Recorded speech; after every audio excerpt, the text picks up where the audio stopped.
Assalamualaikum warahmatullahi wabarakatuh. Selamat siang kepada Ibu Novidia Haryanti M. Hum dan teman-teman sekalian. Hari ini kelompok kami akan membahas konsep sosiologi dalam novel Awal dan Mira karya Utui Tatang Sutani. Sebelumnya, perkenalkan saya Sulfia Aisyah Amimi selaku moderator jalannya diskusi hari ini. Sebelum mulainya diskusi hari ini, izinkan saya untuk memperkenalkan kelompok saya terlebih dahulu. Yang pertama ada saya Sulfia Aisyah Amimi dengan NIM akhir 14, lalu ada Safira Azahra dengan NIM akhir 22, dan Salsabila Ramadhania dengan NIM akhir 24. Awal dan Mira merupakan drama karya Utui Tatang Sutani. Naskah drama ini merupakan kali dimuat dalam majalah Indonesia nomor 8 tahun 2 Agustus 1951 dan nomor 9 tahun 11 September 1951. Ketika dimuat dalam majalah tersebut, naskah drama ini mendapatkan hadiah dari BMKN sebagai drama terbaik tahun 1952. Naskah drama itu kemudian diterbitkan dalam bentuk buku oleh Balai Pustaka tahun 1957. Rumusan masalah yang pertama, bagaimana unsur intrinsik dalam novel Awal dan Mira karya Utui Tatang Sutani. Yang kedua, bagaimana analisis sosiologi pada novel Awal dan Mira karya Utui Tatang Sutani. Acuan teoritis. Pada penelitian ini, teori yang digunakan untuk menganalisis novel Awal dan Mira adalah teori sosiologi sastra. Dalam pandangan Wolf, Faruk tahun 1994 halaman 3, sosiologi sastra merupakan disiplin yang tanpa bentuk, tidak terdefinisikan dengan baik, terdiri dari sejumlah studi-studi empiris dan berbagai percobaan pada teori yang agak lebih general, yang masing-masingnya hanya mempunyai kesamaan dalam hal bahwa semuanya berurusan dengan hubungan sastra dengan masyarakat. Lalu pertama ada analisis struktur teks. Pertama ada tema. Di dalam novel terdapat romantisme dari kehidupan tokohnya. Manusia yang ditempa revolusi, manusia yang tidak mampu menciptakan nasibnya sendiri sepanjang mereka adalah makhluk sosial, walaupun sebenarnya mereka eksis secara personal. Kedua ada tokoh dan penokohan. Mira merupakan tokoh utama dalam novel Awal dan Mira. Mira mempunyai tokoh yang pintar, tegas, teguh atas pendiriannya, dan seorang perempuan yang cantik. Awal merupakan seorang tokoh yang mempunyai keluarga terpandang dan berkecukupan pada masanya.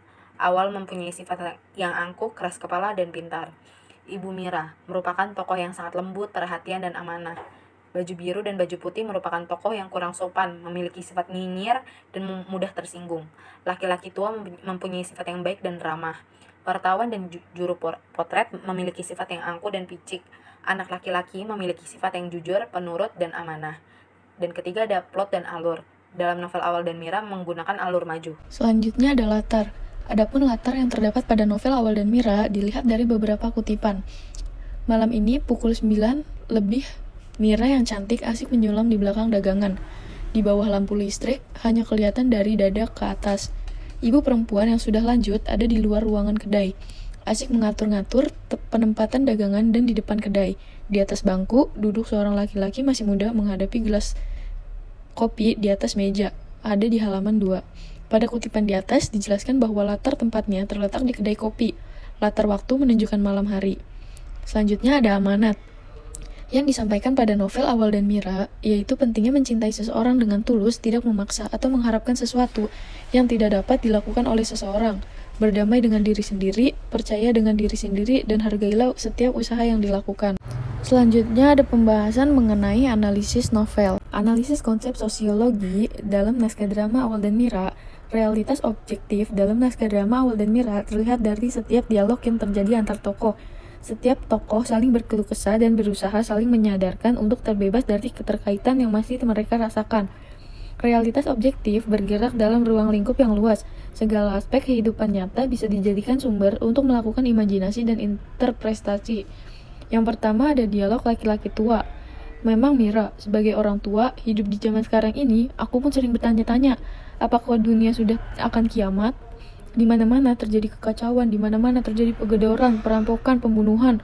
Seolah-olah sudah tidak ada lagi cinta di antara sesama manusia. Antara kita dan kita saling curiga, sedang para pemimpin dunia pun mempersenjatai diri. Ini semuanya menimbulkan kegelisahan, dan kegelisahan ini menimbulkan kerusakan pula. Ada di halaman 35. Dialog pertama, Di atas memperlihatkan bahwa tokoh lelaki tua yang pesimis dengan kehidupan masyarakat revolusi pasca penjajahan yang menuntutnya seperti akan hancur, digambarkan dengan kondisi yang semakin kacau karena banyaknya kasus penggedoran, perampokan, dan pembunuhan. Bahkan di antaranya manusia pun terdapat rasa curiga satu sama lain. 2. Juru potret. Selamat malam, Mira. Sampai bertemu lagi. Mira. Selamat malam. Awal. Badut-badut melulu yang datang di sini, halaman 46. Dialog 2 memperlihatkan tokoh awal melakukan ejekan terhadap juru potret. Istilah badut diartikan oleh awal kepada juru potret yang memiliki sifat licik yang ingin memanfaatkan kecantikan Mira. Isi dialog tersebut terkait dengan pesimisme, kepercayaan terhadap manusia. 3. Si baju biru. Siapa bilang menghina? Nyonya Padukata sekalipun jadi nomor 2 atau nomor 3 sudah pasti tiap hari naik turun mobil, diam di gedung besar, sebentar-sebentar pergi ke restoran, dan seminggu sekali ongkang-ongkang keluar kota. Pendeknya hidup mewah. Tidak seperti kita. Kita yang di zaman pertempuran ikut memanggul senjata dan sering-sering hampir mati oleh peluru musuh. Sekarang tetap saja tinggal di gubuk di gang bebek. Si baju putih. Dunia sekarang ini memang tidak beres. Kita yang merasa capek, orang lain yang merasa kesenangannya. Halaman 15. Dialog 3. Menunjukkan bahwa tokoh si baju biru merasa iri dengan masyarakat kelas atas saat keadaan masa penjajahan. Dan tokoh si baju putih membenarkan bahwa kondisi masyarakat kelas bawah ikut menjadi bagian dalam peperangan. 4. Ibu. Maksud Ibu Den, Mira itu bukan perempuan dari golongan atas. Dia hanya tukang kopi. Awal. Memandang Ibu dengan tegas. Apa arti golongan atas di zaman edan seperti sekarang ini? Sangka Ibu perempuan yang tadi berpidato di radio itu dari golongan atas? Perempuan bicara asal bunyi. Orang-orang semacam itulah yang menguasai masyarakat kita sekarang. Orang-orang yang maunya mengatasi orang lain dengan bicara terus bicara. Tidak tahu jiwanya sendiri kering dangkal. Dunianya sendiri sempit. Lebih sempit dari ini kedai kopi. Halaman 8. Dialog 4 menunjukkan realita masyarakat yang belum terbiasa untuk menjadi satu kesatuan karena dibatasi oleh tembok sosial. Dalam dialog tersebut ditunjukkan dengan nasihat Ibu Mira kepada awal yang keturunan bangsawan untuk tidak terlalu berharap kepada Mira yang merupakan masyarakat biasa. 5. Mira bangkit berdiri, terus berjalan keluar kedai, mendapatkan Awal. Berjalan menggunakan kuruk pada kedua ketiaknya, melihat hal itu, Awal yang nafasnya pendek itu mundur. Tangan yang berdarah meraba kepala, matanya berkeringat. Awal. Oh, suaranya tidak terdengar, mundur dengan langkah sempoyongan hampir jatuh. Mira menyapu air mata di pipi. Ya mas, inilah kenyataanku. Kakiku buntung, buntung karena peperangan. Tapi lantaran inilah mas, lantaran ke atas aku cantik dan ke bawah aku cacat. Selama ini aku bagimu merupakan teka-teki. Tapi sekarang halaman 54. Dialog 5 mengungkapkan tindak pembebasan yang dilakukan oleh tokoh Mira yang akhirnya mau untuk jujur atas ketidakpercayaan dirinya akibat ia memiliki kekurangan fisik dan ia mencoba untuk terbuka terhadap Awal. Itulah kesimpulan dari cerita Awal dan Mira. Terima kasih teman-teman dan ibu yang sudah menyimak. Wassalamualaikum warahmatullahi wabarakatuh.